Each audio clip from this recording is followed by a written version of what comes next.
Hello students and welcome back to our channel Siraj Shaikh. आज FIGC का lecture number 5 है जिसके अंदर और कुछ नए टर्म्स आज हम पढ़ने वाले। तो बने रहे चैनल के ऊपर ताकि आपको जितने भी टर्म्स है बुक कीपिंग के वो समझ में आ सके और आप उसे बाय हार्ट कर सके। तो let us start with our video.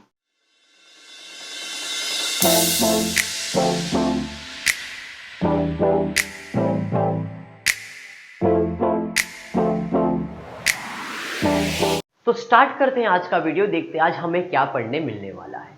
जैसे कि आपके सामने डिस्प्ले हो रहा है, एक बिजनेस है, डीमार्ट मेरा बिजनेस है। अब ये बिजनेस चलाना है अगर मुझे, तो कौन सा इंपॉर्टेंट चीज मेरे को बिजनेस में लगने वाला है। मतलब अगर कोई भी बिजनेस करना है तो बिजनेस में सबसे इंपॉर्टेंट एस्पेक्ट क्या होता है, कौन ज्यादा इंपॉर्टेंट होता है, जरा सोचिए और बताइए मुझे।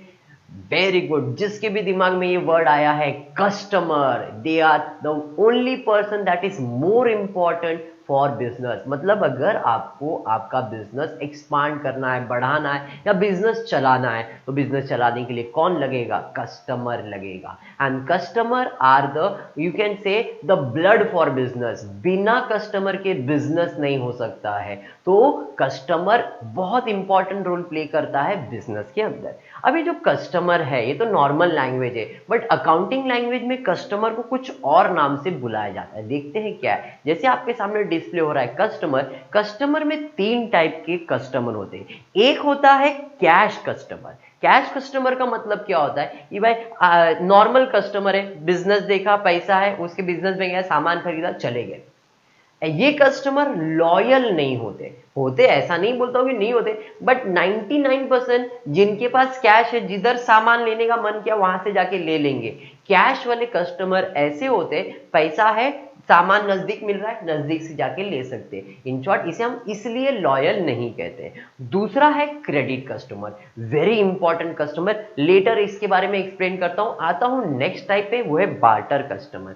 बार्टर ट्रांजैक्शन तो आपको पता ही है भाई, सामान के बदले में सामान, जो कि आजकल बहुत कम है, बट फिर भी कहीं ना कहीं गांव के एरिया में आजकल बार्टर अभी भी चलता है। भाई तू तेरा गेहूं मेरे को 10 किलो दे दे, मैं तेरे को मेरे घर का चावल 10 किलो दे देता हूं। तो वहां पे एक्सचेंज होता है, ऐसा बिजनेस भी होता है, वो है बार्टर कस्टमर। लेकिन हमारे लिए जो इंपॉर्टेंट कस्टमर है, जो आपको सामने दिख रहा है, यानी कि क्रेडिट कस्टमर। और क्रेडिट कस्टमर को अकाउंटिंग लैंग्वेज में हम लोग कहते हैं डेटर्स। क्या कहते हैं? Debtors. Very important point. Normal language में कस्टमर मतलब सब आ गए, उसमें कैश भी आ गया, क्रेडिट भी आ गया और बार्टर कस्टमर्स भी आ गए। बट अगर अकाउंटिंग लैंग्वेज में कस्टमर की बात करोगे तो 99% जो उधारी कस्टमर होते हैं वो मेरे बिजनेस के लॉयल कस्टमर्स है, जो मेरे पास से ही सामान खरीदने वाले। क्यों? क्योंकि मैं उनको उधार देने वाला हूं। तो जो पर्सन, जिसको आपको ऐसा लग रहा है भाई अपने को ना, हमारे जहां हम रहते हैं वहां से 10 किलोमीटर दूर भी मेरा कोई राशन की दुकान है, तो मुझे मालूम है कि भाई वो राशन वहीं से मुझे मिलना है क्योंकि वो मुझे उधार देने वाला है। मैं 10 किलोमीटर चल के जाऊंगा उसके पास और सामान लेके आऊंगा। क्यों? उधार मिलने वाला है। और बिजनेस को भी पता है कि ये जो उधार वाला कस्टमर है मेरे पास ही आने वाला है, आज नहीं तो कल पैसा देगा, बट ये कस्टमर मेरे लिए लॉयल कस्टमर है। In short, debtors are the person. ये ऐसे पर्सन है जो बिजनेस से रिलेटेड है, बिजनेस से कनेक्टेड रहने वाले। इसका डेफिनेशन देखते क्या है। डेफिनेशन है debtors are the person from whom amount is receivable to the business. Customer जिसके पास से मुझे पैसा मिलने वाला है उसे मैं डेटर्स कहता हूं अकाउंटिंग लैंग्वेज में। मैंने सामान उधार में बेचा तो वो मेरा कस्टमर है, तो ऐसा लिखूंगा नहीं कस्टमर में, क्या लिखूंगा? डेटर्स लिखूंगा। क्यों? क्योंकि वो ऐसे लोग हैं जिनके पास से मुझे पैसा मिलने वाला है। And anything receivable is always your asset. Receivable, received नहीं, रिसीवेबल, मिलने का बाकी है, मतलब वो आपका असेट है। और इस असेट को हम लोग कहते हैं करंट असेट। आपको पिछले लेक्चर के अंदर मैंने टाइप्स ऑफ असेट बताया है, असेट और उसके types, fix asset, current asset और फिक्टिशियस असेट। तो करंट असेट के अंदर मैंने बताया था जो शॉर्ट टर्म होता है, जिनको हम उधार दे रहे, 1 महीने का, 15 दिन का, 20 दिन का या 2 महीने का, ज्यादा से ज्यादा 8-10 महीना, 1 साल के अंदर तो पैसा मांग ही लेंगे हम हमारे कस्टमर से। तो इसलिए ये मेरा असेट भी है, बट करंट असेट भी है। तो डेफिनेशन एक बार फिर से बाय हार्ट कर लेते। Debtors are the person from whom amount is receivable to the business. Debtors are the person from whom amount is receivable. I hope definition clear है. And one more line मैंने लिखा है, debtors are the current asset for the business. तो debtors current asset है. बढ़ते हैं next, देखते हैं क्या है. फिर से बिजनेस है. अब बिजनेस करने के लिए कस्टमर तो चाहिए, ये तो बात समझ में आया, बट बिजनेस कब होगा? बिजनेस करने के लिए कस्टमर चाहिए, ये तो समझ में आ गया, बट बिजनेस कब होगा? जब बिजनेस में सामान होगा. जब बिजनेस में सामान ही नहीं है तो बिजनेस कर सकते हो क्या? नहीं. मतलब बिजनेस करने के लिए क्या चाहिए? सामान चाहिए, और सामान हमको खरीदना पड़ेगा. किसके पास से? सप्लायर के पास से. मतलब सप्लायर मुझे सामान देगा तो मेरे बिजनेस में सामान आएगा और मैं बिजनेस करूंगा. मतलब सप्लायर मुझे सामान देगा, अब वो सामान जो मुझे देगा तो वो मेरे बिजनेस में लगाऊंगा और मैं उसे बेचूंगा. तो supplier of the goods are very important for business. अब अकाउंटिंग लैंग्वेज में सप्लायर्स को क्या कहते हैं जरा देखते हैं. तो यहां पे सप्लायर में भी 3 टाइप के सप्लायर है. जैसे आपने क्रेडिटर्स में देखा 3 टाइप, सॉरी जैसे आपने डेटर्स में सप्लायर्स मतलब कस्टमर्स में आपने 3 टाइप देखा, वैसे सप्लायर में भी 3 टाइप है. पहला है कैश सप्लायर. अभी कैश सप्लायर का मतलब क्या है? इन लोग ने मुझे सामान कैश में दिया, मतलब मैं एज अ बिजनेसमैन हूं, मेरे बिजनेस के पॉइंट ऑफ व्यू से बात कर रहा हूं, तो मैंने कैश में सामान खरीदा, नजदीक था सामान खरीद लिया ताकि बिजनेस में रख दिया. तो ये लोग मुझे याद रखेंगे क्या?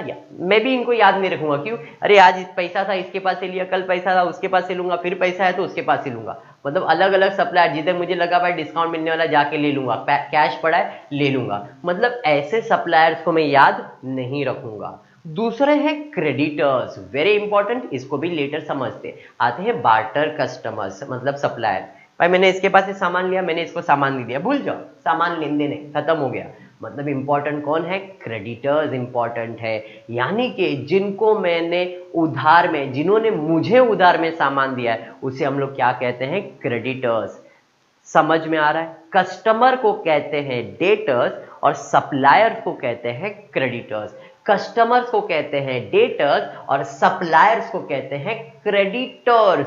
क्रेडिटर्स वो बंदे हैं जिनके पास से मैंने सामान उधार में खरीदा है, और मुझे मतलब बिजनेस को. हमेशा याद रखो, जब भी मैं मुझे बोल रहा हूं मतलब मैं बिजनेस की बात कर रहा हूं. तो मैंने सामान उधार में खरीदा है और मुझे इसको पे करना है, सप्लायर को पे करना है, और सप्लायर को अकाउंटिंग लैंग्वेज में कहते हैं क्रेडिटर्स. आई जस्ट होप आपको जो कंसेप्ट है क्रेडिटर्स और डेटर्स का वो क्लियर हुआ. डेटर्स यानी कि कस्टमर, और कस्टमर को अकाउंटिंग लैंग्वेज में डेटर्स कहते हैं. सप्लायर को अकाउंटिंग लैंग्वेज में क्रेडिटर्स कहते हैं. तो फ्यूचर में वर्ड याद रखना, क्रेडिटर्स और डेटर्स. क्रेडिटर्स जिनके पास से बिजनेस ने उधार में सामान लिया है. डेफिनेशन देखते. Creditors are the person to whom amount is payable. Pay करना है ना, क्योंकि मैंने सामान उधार में लिया है. तो creditors are the person to whom amount is payable. Creditors are the person to whom amount is payable. और इसका और एक डेफिनेशन है कि जो क्रेडिटर्स है ये मेरे लिए करंट लायबिलिटीज है. मैंने असेट्स और लायबिलिटीज का डेफिनेशन और उसके टाइप्स पढ़ाया था, उसमें करंट लायबिलिटीज पढ़ाया था. करंट लायबिलिटीज मतलब शॉर्ट टर्म लायबिलिटीज, जो 1 साल के अंदर मुझे पे करना होता है. तो इन्होंने भी मुझे उधार 2 महीना 5 महीना का दिया रहेगा जो मुझे पे करना है, इसलिए ये मेरा करंट लायबिलिटीज भी है. आई जस्ट होप दोनों डेफिनेशन आपके क्लियर है. Debtors are the person from whom amount is receivable. Creditors are the person to whom amount is payable. जिससे मिलने वाला है वो डेटर्स, जिसको पे करना है वो क्रेडिटर्स. बढ़ते हैं नेक्स्ट डेफिनेशन पे, देखते हैं क्या है. अब आपके सामने 2 स्टोर दिख रहा है, एक है डीमार्ट स्टोर और एक है पप्पू का स्टोर.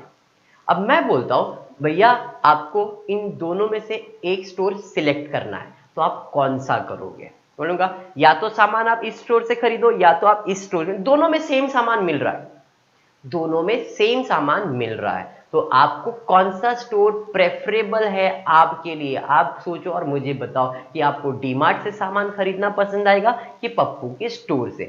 आसपास नजदीक के हिसाब से मत सोचना, दोनों शॉप आपके नजदीक में ही है.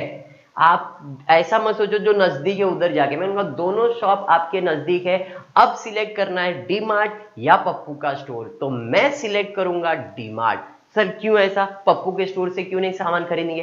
क्योंकि कहीं ना कहीं डीमार्ट एक बड़ा नाम है, पप्पू का स्टोर एरिया वाले को मालूम रहेगा, बट डीमार्ट पूरे एरिया के अलावा दूसरे और इधर भी मालूम रहेगा भाई। अपने एरिया में वसई का है तो वसई वाले को मालूम है, विरार वाले को मालूम है, नाला सुपारा वाले को मालूम है, नायगांव वाले को मालूम है, बोरीवली वाले को मालूम है, सबको मालूम है भाई डीमार्ट बड़ा स्टोर है। पप्पू का स्टोर मुझे मालूम है और किसी को मालूम है क्या? नहीं। इसका मतलब क्या है? इसका मतलब है इसका नाम बड़ा है, इसका नाम बड़ा नहीं है। तो बिजनेस किस पे चलता है? नाम पे चलता है। अगर आपका नाम बड़ा है तो आपका बिजनेस बड़ा होगा, बिजनेस ग्रो होगा। इन शॉर्ट इसको हम लोग क्या कहते हैं? इसे हम लोग कहते हैं गुडविल। Very good. जिसका नाम बड़ा है, जिसके वजह से बिजनेस होता है, उसे हम लोग क्या कहेंगे? गुडविल कहेंगे। गुडविल का डेफिनेशन क्या है? तो गुडविल एक रेप्यूटेशन है बिजनेस का, जिसे हम मनी में, पैसे में तोलते हैं।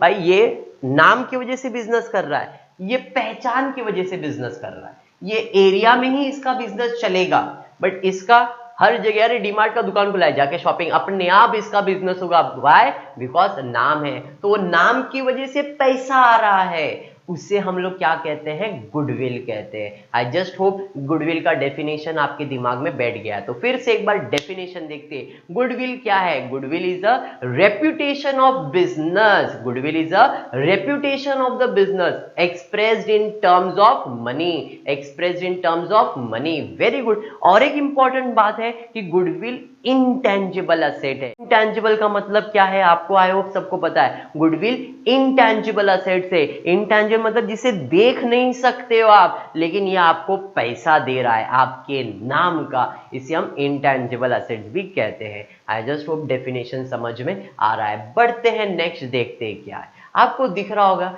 एक कंप्यूटर है जिसका कॉस्ट है 40,000 और मैंने इसे परचेज किया है 1 अप्रैल 2010 में। मैंने कंप्यूटर परचेज किया है जिसका कीमत है 40,000 रुपए। अब मैंने इसे यूज किया और इसका वैल्यू हो गया 35,000 31 मार्च 2011 को। खरीदा था 1 अप्रैल 2010 को और आज मतलब 31 मार्च 2011 को इसका कीमत हो गया 35,000। 40 में खरीदा था, 35 हो गया, एक साल यूज किया मैंने इसे। अप्रैल 2010 से मार्च 2011 की बात करूंगा तो एक साल तो यूज हो गया। तो अब सवाल है सर इसका वैल्यू कम क्यों हुआ? आपने यूज किया सर। Yes, very good. आपने क्या किया? कंप्यूटर यूज किया है। जब यूज किया तो उसका वैल्यू कम होता है और जो यूज किया हुआ वैल्यू कम होता है उसे अकाउंटिंग लैंग्वेज में हम लोग कहते हैं क्या? डेप्रिसिएशन। क्या कहते हैं? डेप्रिसिएशन। क्या कहते हैं? डेप्रिसिएशन। डेप्रिसिएशन का मतलब जितना भी आपने प्रॉपर्टी को यूज किया है और जिसके वजह से उसका कीमत कम हुआ है उसे हम डेप्रिसिएशन कहते हैं। इसके ऊपर 11th स्टैंडर्ड में एक पूरा टॉपिक आने वाला है, तो ज्यादा फोकस करना कि ये इंपॉर्टेंट टर्म है डेप्रिसिएशन। इसको हम डेफिनेशन के टर्म में कैसे बाहर करते हैं जरा देखते हैं। तो reduction in the value of asset. Reduction in the value of asset. Asset का वैल्यू कम होना मतलब डेप्रिसिएशन। अब पूरा डेफिनेशन देखते हैं क्या है। Reduction in the value of asset due to wear and tear. Wear and tear मतलब भाई अभी एग्जांपल में एक बच्चे को खिलौना लाके देता हूं, छोटा सा बच्चा, उसको खिलौना लाके दिया। अब वो खिलौना मैंने 50 रुपए का परचेज किया था, बट उसको लाके दूंगा 1 घंटे में, उसको तोड़ फाड़ के खत्म करेगा, बेचने जाऊंगा तो 5 रुपया भी नहीं मिलेगा। मतलब मैंने उसको इतना यूज कर दिया कि भाई उसका कीमत ही नहीं बचा है। तो उसी चीज को हम लोग क्या कहते हैं? डेप्रिसिएशन कहते हैं। वेयर एंड टेयर का मतलब तोड़ना फाड़ना। अब हम लोग बड़े हो गए, बिजनेसमैन बिजनेस के सामान को फाड़ता नहीं है बट उसे यूज करता है, तो यूज करने से उसका वैल्यू कम होता है, उसे हम लोग डेप्रिसिएशन कहते हैं। तो डेफिनेशन फिर से एक बार देखते हैं क्या है। Reduction in the value of asset due to wear and tear over a period of time is said to be depreciation. I just hope depreciation का डेफिनेशन समझ में आ गया है। बढ़ते हैं नेक्स्ट, आगे देखते हैं क्या दिया है। वेरी इंपॉर्टेंट चीज जो आज आजकल बहुत ज्यादा डिमांड में है मैगी, वेरी गुड। अब मैगी का कॉस्ट प्राइस यहाँ पे मैंने दिखाया है 100 रुपया, बराबर है, और उसका सेलिंग प्राइस ये बाजू दिखा रहा हूं मैं 120 रुपया। कॉस्ट है 100 रुपया, सेलिंग प्राइस है 120 रुपया। क्या समझ में आ रहा है? वेरी गुड, यहां पे मैंने 20 रुपया कमा लिया है। 100 रुपए का सामान था, 120 रुपए में बेच दिया। इसे हम लोग क्या कहते हैं? इसे हम लोग कहते हैं प्रॉफिट। कॉस्ट प्राइस 100 रुपया, सेलिंग प्राइस 120 रुपया, जो कमाया मैंने उसे मैं क्या कहता हूं? प्रॉफिट। अकाउंटिंग लैंग्वेज में प्रॉफिट, बेसिक लैंग्वेज में भी प्रॉफिट ही है ये। अब प्रॉफिट का डेफिनेशन क्या है? तो प्रॉफिट का डेफिनेशन है जब सेलिंग प्राइस ज्यादा है, कॉस्ट प्राइस कम है। सेलिंग प्राइस ज्यादा है, कॉस्ट प्राइस कम है, तो जो डिफरेंस है वो क्या है? प्रॉफिट है। तो डेफिनेशन कहता है एक्सेस ऑफ सेल्स, एक्सेस मतलब ज्यादा, excess of sales over cost, excess of sales over cost is said to be profit. इसका फॉर्मूला क्या है? Profit is equals to selling price minus cost price. I just hope definition आपको समझ में आ गया। बढ़ते हैं नेक्स्ट, देखते हैं क्या है। अब मुझे एक कंप्यूटर है जिसका कॉस्ट 40,000 रुपया दिख रहा है। कंप्यूटर फिर से, बट इसका सेलिंग प्राइस 35,000 रुपए है। Cost 40,000, selling price 35,000। खरीदा था 40 में और बिक रहा है 35 में, मतलब क्या है? यस, वेरी गुड, मतलब यहां पे क्या हो रहा है? लॉस हो रहा है, क्योंकि खरीदने का कीमत ज्यादा है, बेचने का कीमत कम है, तो इसे हम लोग क्या कहते हैं? लॉस कहते हैं। इसका मतलब क्या ज्यादा है? कॉस्ट ज्यादा है। क्या कम है? सेलिंग प्राइस कम है। That is excess of cost over sales. Cost ज्यादा है, सेल्स कम है, तो क्या होगा? लॉस होगा। समझ में आया? डेफिनेशन है excess of cost over sales is said to be loss, और लॉस का फॉर्मूला क्या है? Loss is equal to cost minus sales. I just hope इतना आप लोगों को समझ में आ गया है। होपफुली आपको वीडियो पसंद आ रहा है, तो do like, share and subscribe the video and channel so that आप तक रेगुलर अपडेट्स मिलते रहे, और जितना पॉसिबल हो सके 11th स्टैंडर्ड के फ्रेंड्स के अंदर आप अपने फ्रेंड्स ग्रुप में शेयर कीजिए, ताकि उनको भी सारे डेफिनेशंस बाय हार्ट करने मिल जाए, क्योंकि जल्द से जल्द अपन टॉपिक भी स्टार्ट करने वाले, और 2-3 लेक्चर्स के अंदर अपने सारे टर्म्स डेफिनेशन कंप्लीट हो जाएंगे, और फिर हम आगे की अकाउंटिंग टर्म्स और जो एंट्रीज है वो स्टार्ट करने वाले। Thank you for watching the video.